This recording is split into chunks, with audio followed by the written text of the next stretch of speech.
Thanks for joining us on the John Mendola Show. We're driven by McCarthy Tire and Automotive Centers. Let's talk with Old Forge football coach Mike Schuback. And, Mike, it's been a very exciting year, and we'll get through those state playoffs very shortly. But you're preparing for North Catholic right now, and boy, you could feel good about getting a win against Steelton High Spire, but there's still one more game to go, and you got to concentrate on this team that's up next for the state championship.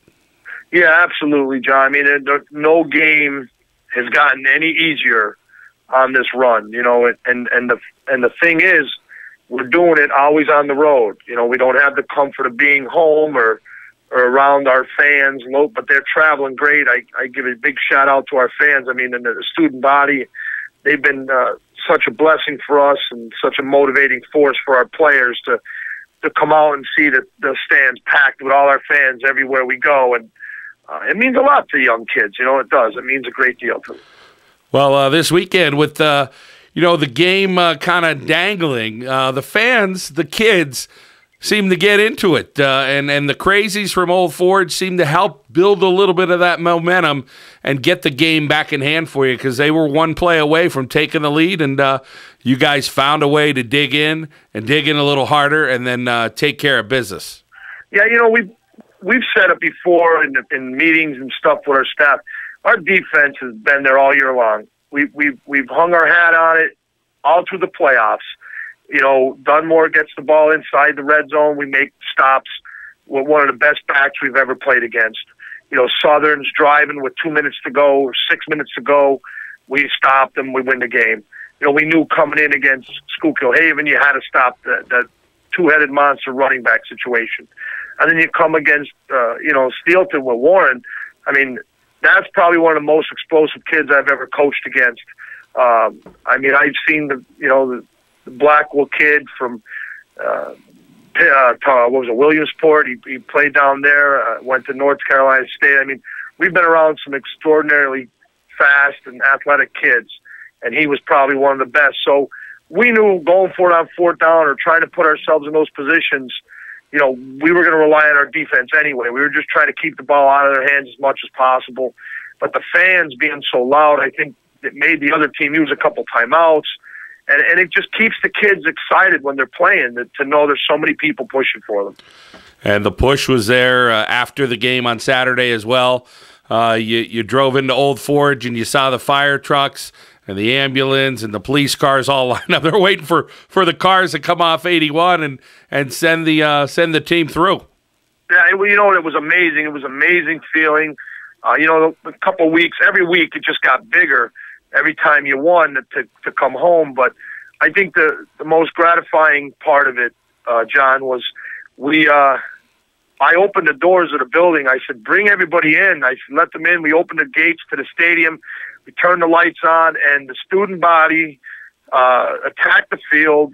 They were just rolling around in the snow. Our players were out there with their friends, their little brothers, little sisters. I mean, parents were there. I mean, it was, we walked up in the bleachers, and a couple of us just stood there and said, this is what this town's about, and this is why it means so much to these kids. And to be in high school and have this going on now is a unique situation for these kids, and it'll last a lifetime for them. And, that was a scene that I'll never forget. The alum of Old Forge and the people that are proud to call Old Forge home at one time in their life, they're all coming out right now. Yeah, I mean, I got emails from so many former players and text messages and calls and other coaches. One of my players in Philly. I mean, all these people are coming up from Philadelphia. I mean, it's just endless. I mean, the support has been outrageous, and not just from our fans, but I got to give a lot of credit to a lot of our competitors, from Dunmore to Riverside to all the coaches we play against are donating Gatorade or water or sandwiches or anything they could to let us worry just about the football end of it and try to help out. The support from District 2 has been amazing. All the coaches that I've grown to really get along with for many years now and compete with have all been behind us, and that means a great deal to us as a program, because when you do things the right way and you respect the game, and it's easy to root for somebody, and we rooted for everybody that was there that played against us. So it's just nice to see that sportsmanship from everybody.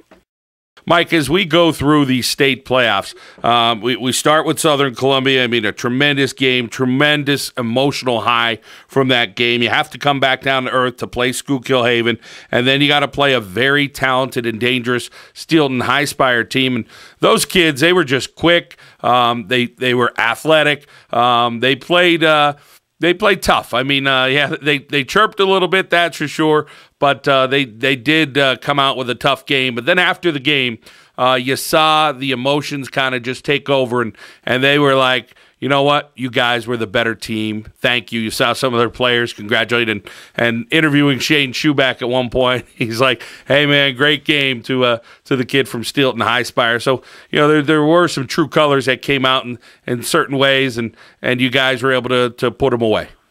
Well, you know, they were very athletic, and they have again, I said it there, you know, everybody that's we've played have been in the state final, either won a state championship or been in the finals a couple times.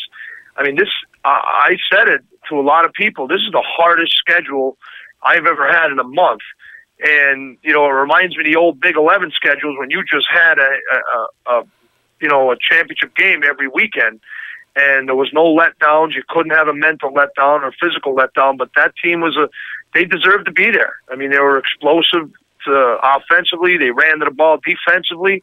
A very talented group. But, you know, I do think we wore them down. I think a couple kids got knocked around, and, you know, they lost a couple players late in the second half. And, you know, I mean, we did make a lot of mistakes, and it was uncharacteristic of us to put the ball on the ground as many times as we did. And, you know, but that's credit to them. You know, they rallied to the ball. They went for the ball. They did some things that, you know, didn't happen to us in a couple weeks. But, you know, again, the resilience of this group, they just don't care. I mean, they just don't care. And, you know, it starts up front with our line, and they said, hey, just go for it. Don't punt. Just let's go for it. And when you got kids that are that confident and you believe in them, you know, it's easy. It's easy to make a decision. And once you start doing that and they start rolling, you know, this is the result of it.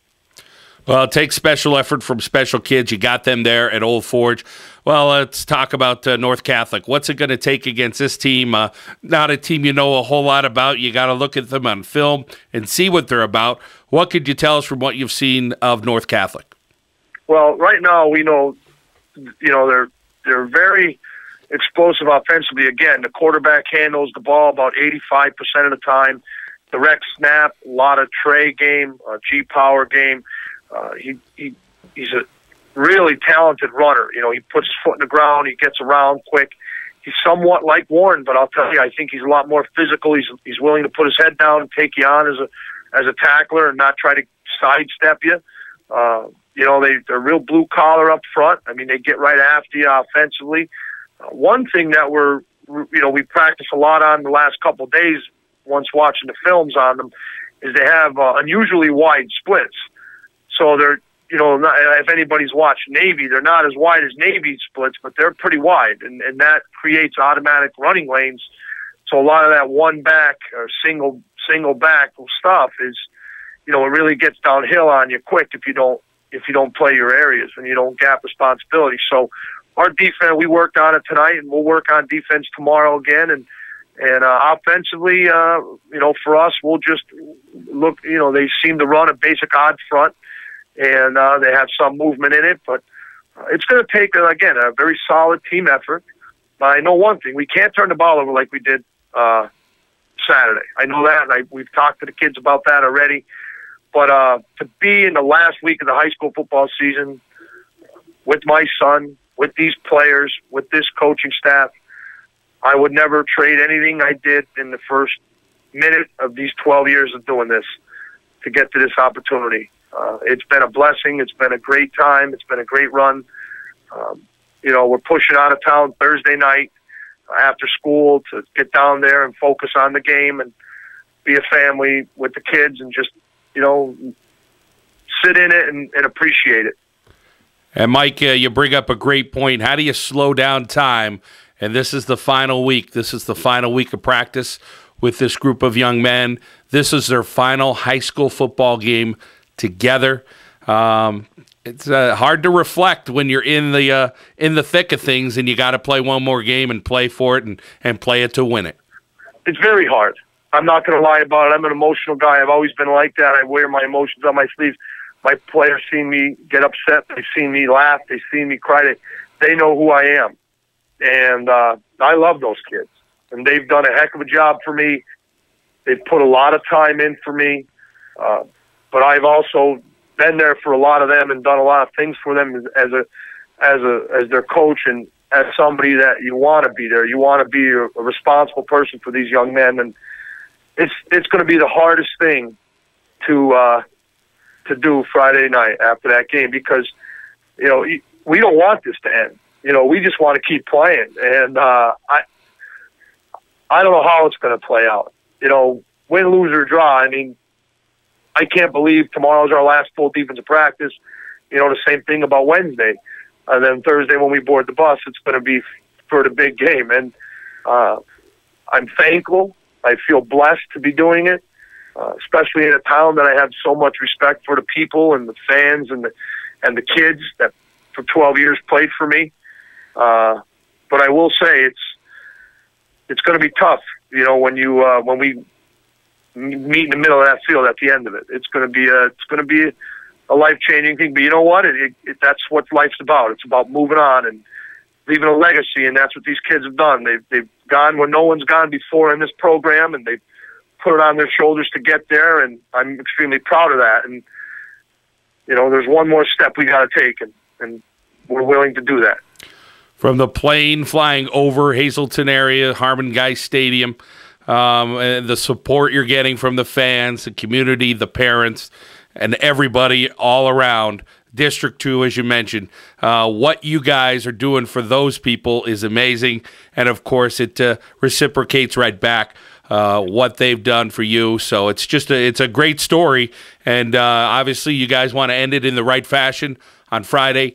Mike, it's been a pleasure all year talking with you, and hopefully we could chat again soon. But definitely a special year at Old Forge in so many ways, and great to get to know you a little bit better and learn a little bit more about the community and the people and the fans of Old Forge this year. Well, you guys do a great job, and anytime I can help or anytime I'm available, I love to come on and do anything for you. And I appreciate everything. It's been a great ride this year, and I'm sure I'll see you Friday.